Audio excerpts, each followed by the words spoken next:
Dans leurs anciennes écoles, ces adolescents étaient les souffres-douleurs de leurs camarades, comme Anna Isabelle, harcelée en raison de son surpoids et parce qu'on la trouvait négligée. Il n'aimait pas mon look. Il me disait que j'étais grosse et que je ne sentais pas bon. Jesus, lui, était rejeté à cause de sa timidité. J'étais mise à l'écart par les autres élèves parce que j'étais plutôt calme. Et les gens n'aiment pas les ados réservés. Stacy, parce qu'elle était lesbienne, subissait même des violences physiques. On me poussait régulièrement pour me faire tomber dans les escaliers. L'administration disait que c'était moi qu'il cherchait. J'ai fini par me dire qu'il était temps de changer d'école. Tous ces élèves étaient sur le point de décrocher.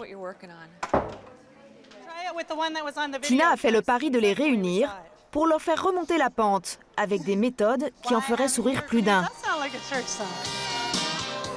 Quand elle donne son cours de danse, les élèves peuvent participer ou pas. Car son credo, c'est tout, sauf l'autorité.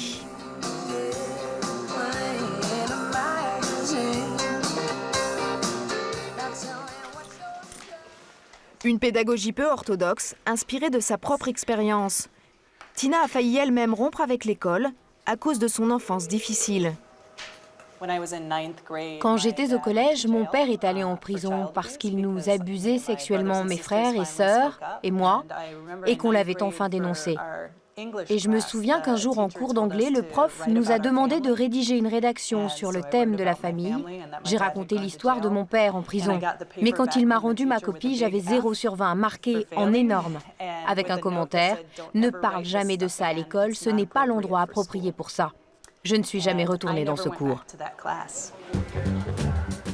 Son école publique accueille aujourd'hui 170 collégiens et lycéens. Tous les adolescents qui en font la demande sont acceptés, quelles que soient leurs différences.